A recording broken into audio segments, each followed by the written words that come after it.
They say when a baby is born, so is a mother. But while you are there to help your baby grow into the person he or she is meant to be, who is there to help you? Many women feel lost and alone when they become mothers, wondering, who am I now? Sometimes it feels like the transformation from woman to mother is as radical as a caterpillar's transformation into a butterfly. Did you know that inside the chrysalis, the caterpillar literally turns into goop before it rearranges itself into a butterfly? This podcast is about the goop, what soul transformation looks like as you transition from being a woman to a mom. Your baby's growth matters, but yours does too. You're not alone.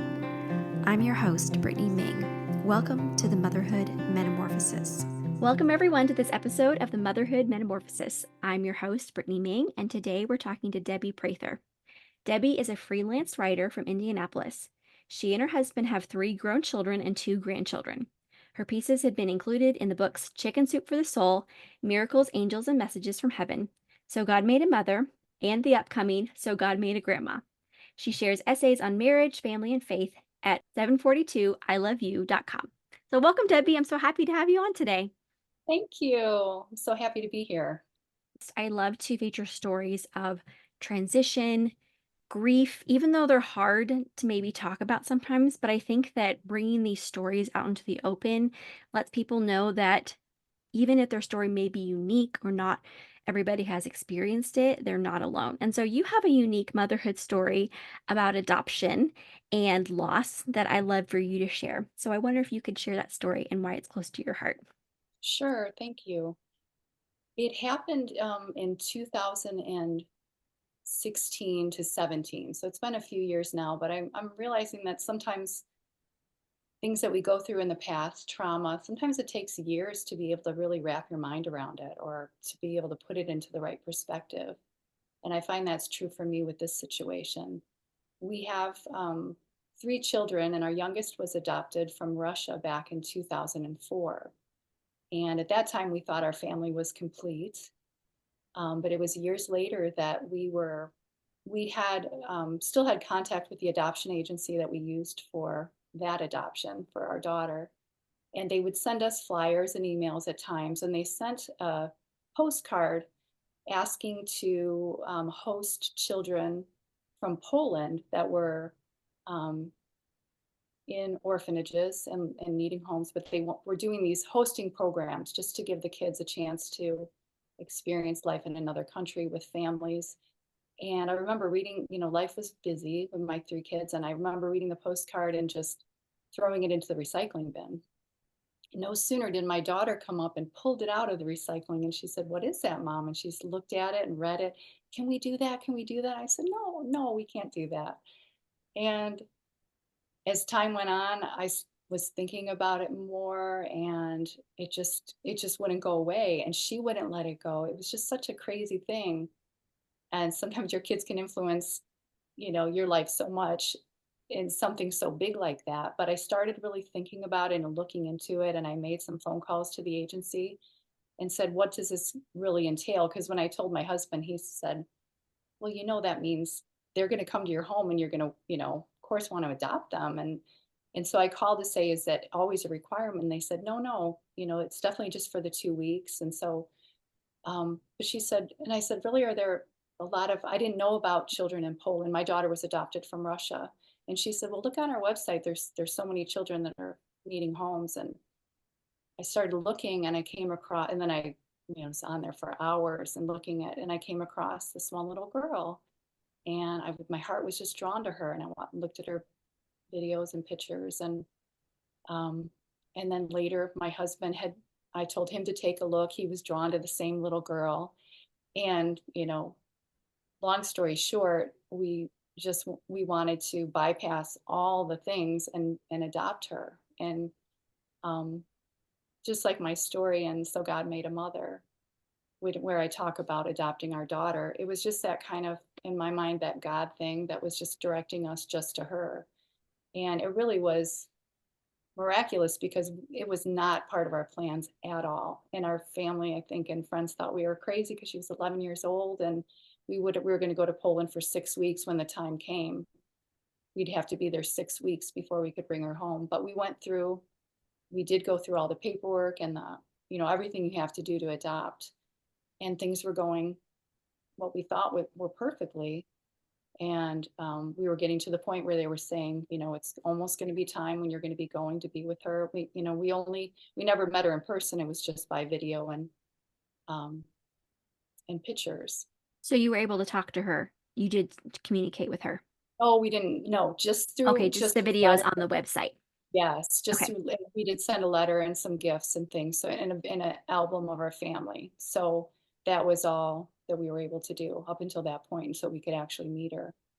Then it was getting into, I think we started all the paperwork that spring, and we were getting into the fall, and they said, there were delays for some reason. They said, certainly by Thanksgiving, she'll be home with you. Well, Thanksgiving came and went, and then certainly by Christmas.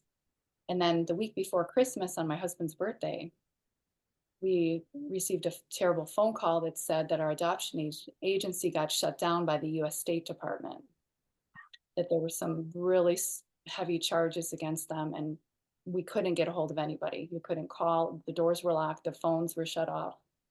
So we thought, what in the world do we do? And over time, we were able to talk to one representative there that said they would do their best to send our paperwork to another agency of our choice. And so we did all that, but it was months and months later, and it got to be the next year into February. And then what we found out is that a foster family within her country had met her and wanted to adopt her, and they had, higher rights than us because they were from the same country. So it was finally that final word that she wasn't going to be part of our family. So it was almost like a full year from the time you saw her, you doing the paperwork, to the time that you found out that she wasn't going to be coming to your family. It was like a year. Right. It was like a year. Yeah. How old were your other children during this time? Our two boys were college age, and our daughter was 13, I want to say. She was 2 years older than her soon to be sister. Yeah, how did you navigate that with her? Yeah, that was devastating telling her, because we all, we just never doubted that it was going to happen. Because our adoption with her just went so smoothly according to plan. And it just wasn't even something I thought, who would have even dreamed that that was going to happen? And it's crazy that it did happen. But the company that we used, they were global, and apparently, but they were based in the United States in Ohio. And apparently something happened in one of their offices in another country, somebody that broke a law or something, but it affected. And from what we understood, there were 300 other families like us in the process of adopting Mhm. that, had to find other means. And I'm not sure how many of those actually ended up that they had a successful adoption. But our daughter, she was really devastated, at that young age. And she was just had been praying and praying. She was just so excited to have her sister, and prayed with her youth group and at school. And she just felt like, how could this happen? Why didn't God listen to our prayers? Mhm. So it was I hard. I think that your story of loss, I think that there's echoes of that in women who lose babies to miscarriage or stillbirth, but it is a very unique story because it's I think every person's story is unique, whether you have a miscarriage or child loss, but the adoption where the child is already, you can see their picture, you've seen the videos, you're anticipating their arrival, you're Yeah. building up all these ideas and stories and the way you're going to meet in your mind, and then to have that child, or the opportunity of having that child in your family, disappear. I'm Yeah. sure that was, I mean, like a death. Did it feel like a death in your family? It absolutely felt like a death. Yeah. And I think you're so right, Brittany. I just recently, somebody I love very much recently miscarried. And I think it's a similar, I never experienced that, so I can't speak to it. But I think it's similar in the way that you're anticipating a certain future, you have a dream for your future, you envision this particular person in your family, and then it's taken away. And it's, you could adopt another child, you can have another baby, maybe, but it's not that child. You're always Mhm. going to grieve that child. And Mhm. the way we felt, because right away we did get in contact with another agency and they said, we can help you. And we felt like, no, it was her. All along, we felt like it was her. We just really felt like it was such a God thing that was drawing us to her that we didn't pursue. After that, we didn't pursue again. Mm. I had a miscarriage in between. So I have 5 children. And so I had three, and then I got pregnant again. And I'd always gotten pregnant very easily. It never entered my mind that I would have a miscarriage. I mean, I don't think most women think that. Like, you No, don't get pregnant thinking, I'm going to lose a baby, or you don't go into adoption thinking, this is not going to work out. You just are right, hopeful. And, right, I think for women, when you see that positive pregnancy test, your mind immediately goes to next Christmas, we're going to have the baby, with us. We'll have baby's first Christmas ornament on the tree. And then you go to, oh, in 5 years, my older child's going to be in second grade and this baby will be in kindergarten. And, they're going to graduate in this year. Like your mind is immediately jumps to like all right. the future that you think of and you roll out before you of these dreams for this child. And I'm sure you did that for this daughter that you wanted to adopt. Absolutely. You have the room ready, you have the clothes, the extended family's excited. Everyone's dreaming of, we're going to do this, we're going to do that. And her being older, we're going to show her this and that. And we're just going to love her so much. And even my sons who were older, my older son had just graduated from college around this time and moved to Florida. He wanted to move back. He wanted to look for a job because he said, I don't want to be the big brother that's so far away. So our whole family was just, we were so in unity and on board for it. And um but which is, at the same time beautiful because we could grieve and share together. And it did feel unique in the way that I think a lot of people outside of our family couldn't quite understand the loss because she wasn't with us yet. And you know sometimes it's hard to really know until you've experienced something. I wouldn't have understood until I went through it myself. The kind Hmm. the kind of grief that you feel with Yeah. something like that. Can you tell me about the time of that transition and your grief after that March day? What did it look like in the months following for you grieving as a woman and as a mother? Hmm. When I grieve, and unfortunately, I've had a lot of experience of grief in my life because I lost my dad in high school and grandparents and different things. And maybe it's true of a lot of people. When I grieve, I physically feel weak. And I remember just feeling like that. Like my legs felt weak. I felt, just didn't feel like myself, almost wondering, when am I going to feel like myself again? Moving a little slower, just feeling like I couldn't laugh or find joy. Um, but like anything with time, it gets better. And I think as those months went on and through that summer, I started to feel a little better. And and even now, I still sometimes think about it and other things too. Grief is like that. You can put it away, and then I think the piece for me that's always hard is that I know she's still alive, at least as far as I know she is, because I don't get any more information about her, if she has a new last name or um, so it's just always that wondering, is she okay, and what is her situation now?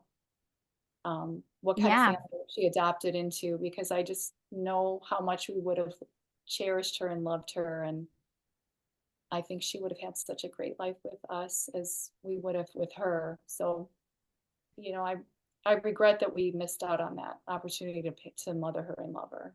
Yeah. And I can imagine that loss is very unique because you had all that love stored up for her, and then somehow you have to send it out into the world and hope that somehow she's going to catch it, or that love and those dreams you built up for her will somehow like carry into her future. And I'm sure you still pray for her too. So it's like Oh, sure. all that love and all those prayers, like you're sending them out with her into the world. So that is a unique grief because, you're like, I can't be the one to hold her and raise her and be her mom, but somebody is being her mom. So, Right. Yeah, it's so true. how do you feel like you have grown and changed through this challenging time? Mm. Every challenging time, as you know, grows and changes us. And I think I've just, as I told my loved one that just suffered that loss, that every hardship we go through does strengthen us in the long run. And there's a bigger picture that we can't see now. And I always try to remind myself of that. As much as we want to be in control of everything and think we can control it, we're not. We're not in control. And, my faith tells me that God's in control, and I have to trust that it was meant to be, that he had greater plans for her, that staying there. And I think it just gives me a peace inside that when I do go through hard things, even, there's always hard things. Just things can be going great, and you turn around the corner and oop, there's something else. And I'm able to just yield, just stop and yield to my all my crazy feelings, and just, give it all to the one that knows what's best. Something struck me that you were saying earlier that you decided you didn't want to adopt or pursue adoption again after Mhm. that, that this child was the child that you felt you were meant to have, but it didn't work out. I know that Right. sometimes people try to comfort others in saying like, "Oh, you can adopt again," or Mhm. "Oh, you can have another baby after a loss." But that's not always the case, and that's not always the panacea for people's pain, is saying, "Oh, just try again, try to get pregnant or try to adopt again." So, Yeah. what's the wisdom that you could share for people who say platitudes like that to others, who just Mhm. say, "Oh, well, just try again." Yeah. Well, I think we all know that's not the right answer, but I would also say you don't want to be afraid to. I think that's part of the problem, is when somebody's grieving, people pull back because they're afraid to say the wrong thing. I experienced that after my dad died, and, friends that they're just everyone's so afraid to say the wrong thing, because I know sometimes people do say the wrong thing. But if your heart's in the right place, I think always go to the person who's hurting. And the best thing to say to anyone that's hurting is, "I'm sorry," or "I'm sorry you're going through this," or "I love you," or "I'm here for you." Just Did simple you things. have friends and family in your life that came around you after the adoption failed that you felt comforted by? I did. Yeah, I did. I think there were times I felt alone even with my own family. Um, I wrote about that, but I knew and know how much my family loves me, but sometimes even in their own grief too, we try to, in myself, I'm just as guilty, try to push it aside, as if pushing it aside will make it not hurt as much. But we know that's not the best approach. So I think that's one thing I learned through that too, is to let others care for you too. I think I tried to downplay it to other people, even though I would go home and cry and cry and cry, because I'm always one that puts things in perspective, sometimes too much, and I'll think, there's so many people who have it way worse. All I have to do is turn on the news. There's a millions of terrible situations. So I think, okay, this isn't so bad, but you have to honor your own feelings too, and your own grief. Yeah. So Were you you do ever able to connect or talk to anybody else who had a failed adoption, those 300 families that went through the agency? No, I didn't. And I was just thinking to myself before, when I said that initially, that maybe one of your listeners will know somebody that I never have. That would really be amazing, to connect with another family. Yeah, I think Um, so too, because that is such a unique situation. And it's mhm, similar to other losses, but it's not the same. And so hearing somebody else's story, another mother or another woman or parent who went through that, I think probably could bring comfort in that pain or just understanding of that pain that right, maybe not everybody understands because I can see a lot of people who just say, "Oh, well, just adopt another baby, adopt another child." But your dreams are built up around this child, around right, this baby, around this time of year when you were going to adopt, or how old you are and how old you'll be when they graduate. Like the whole process right, starts over again. And it's a very long process for adoption. So it's not just so simple to say, well, just try again. There is unique grief and unique comfort needed for these types of situations. And I'm sure you're not alone, even if you haven't ever connected with somebody through this situation. Right. No, that would be really amazing to connect. And there's other people that have gone through it too. So, If you did meet somebody, another woman who is walking the same path you did, what do you think you would tell her? hmm, it's a hard one. Well, I just had a thought that going back to my daughter's adoption, when we initially, and her adoption took about a year also. And when we initially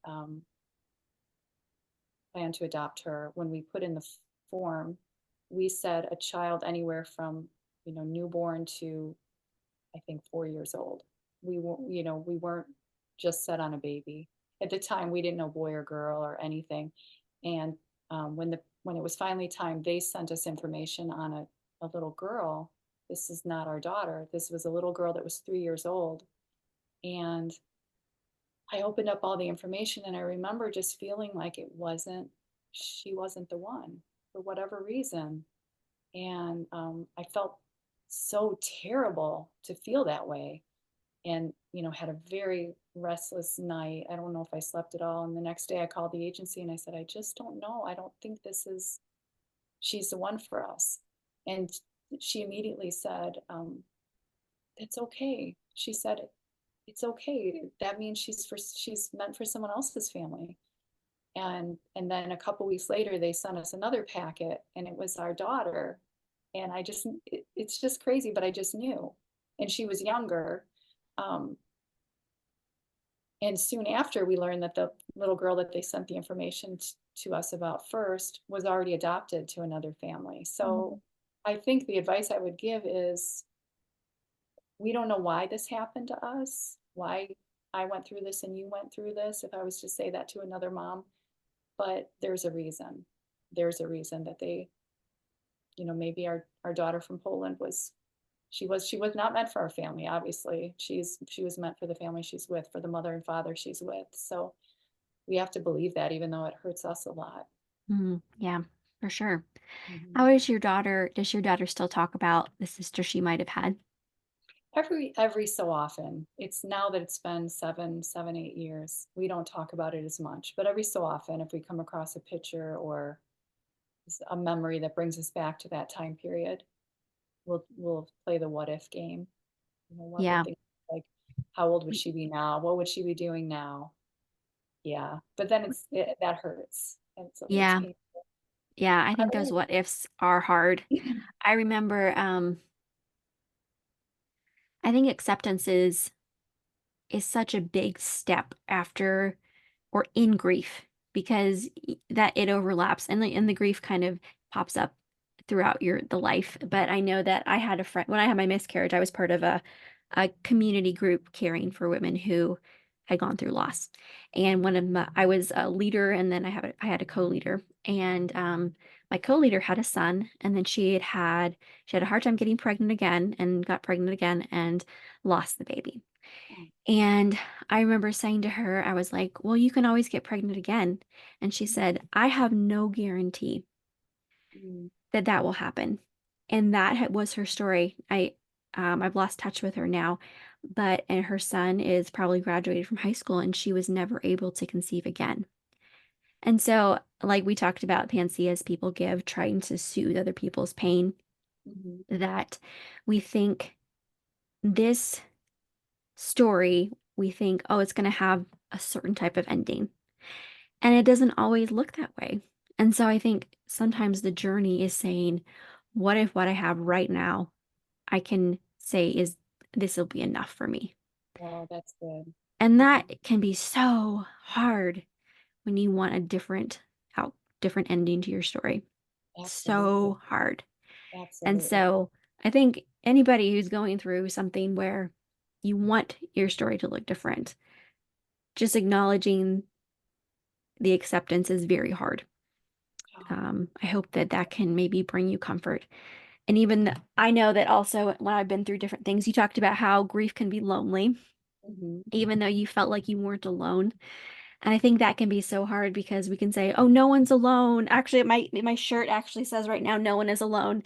Oh, And but I know that I've been through hard times where you think, I'm not alone. Other people have gone through this, but I'm so lonely. And I mhm. think both those things can be true. It doesn't have to be like, no one's alone and you need to feel okay. You can know that other people have gone through the hard time, but also be so lonely in your grief or Mm, whatever the story is that's unfolding before you. And I think kind of just acknowledging that for myself when I was going through a hard time just brought me a little bit of solace that I could accept where I was. yeah, so true. My years ago, my brother and his wife lost their baby boy. He was 9 months old in an accident. A portable crib collapsed on him. And when you talk about that, first of all, the funeral and the things that are said, and I think there was an uncle that said, you can always have more kids, but everyone loved them, loves them, was there supporting them. But like you said, when your heart, you have that yearning that's never going to go away. And thank God they were able to have two more children. But that doesn't diminish the grief for that child, for that son that they lost. It's always going to be there. So Hmm. there's so many stories of loss, so many stories. I'm sure your listeners, everyone has their own story. So we're not alone in that, even though we feel alone at the time. Yeah. And everyone's grief is different too. We all Hmm. grieve in different ways. We all grieve different lengths, and it all looks. We can't say it's all just one way. Right. Well, Yeah, I just want to thank you for sharing your unique story today because I think in sharing these stories, it's important to pull them out and realize this is an important part of my life. And it's an important way to connect with other people because somebody who has a unique story may find connection with your story and they may think, I thought I was the only one who had gone through this, or I've never met anybody else who had a failed adoption. So I hope that by you sharing your story, that somebody can find connection and a bit of peace through it. I do too. I do too. Thanks for letting me share that. So to end our time, I have three questions that I pull from. Mhm. And this one I haven't asked yet in my interviews that I've done. So I'd like you to finish this sentence. I'm proud of myself for anything. It can be big or small, a life goal or something that happened yesterday. Hmm. Well, the timing is I'm proud of myself because I just had a little essay published in Chicken Soup for the Soul. Yay! Actually, it's coming out in 2 weeks, but I already have Oh, I the already, book's beautiful. yeah, Yeah, yeah, it really is pretty. they mailed 10 free copies ahead of time. So, but I've always been a huge Chicken Soup for the Soul fan since the first book I think was published the year my oldest was born, 31 years ago. But I've always loved them, so it feels like a little circle moment, full circle moment. You're like, I'm in the book. I'm in the chicken soup book. Well, And congratulations. That's thank you. awesome. I I hope hope that, you get a chance to read it. And it's written about my move here 2 years ago and just that very difficult transition and what transpired through that. yes. Yeah. Well, I will get the link from you and I'll share that in the show notes so people can pick it up at Oh, their Walmart wonderful. or wherever they buy books Right. and Everywhere. they can read your essay. So that would be really Yeah. fun. That's great. Thank you. Well, Debbie, thank you so much for coming on today. I really appreciate your time and your story. Thanks, Brittany. Great talking to you. Thank you so much for listening to this episode of the Motherhood Metamorphosis. If you've enjoyed this episode, please hit the thumbs up and subscribe to this channel so you never miss an episode. Next, tell your friends. Podcasts are a slow growth type of social media, so promo works best when it's from person to person. If you know another mom who's in the goop right now, send her a text of encouragement and the link to the episode that is speaking to your heart right now. If you have a story about your own matrescence, the physical, emotional, hormonal, and social transition that occurs when someone becomes a mother, please leave a comment below. I want this channel to be a place where women can build community about the challenges and joys of their own motherhood metamorphosis. Thank you so much for listening today. I hope it encouraged you and gave you some good food for thought. If you ever have any questions, comments, or you'd like to reach out to me personally, you can email me at brittanyaming@gmail.com.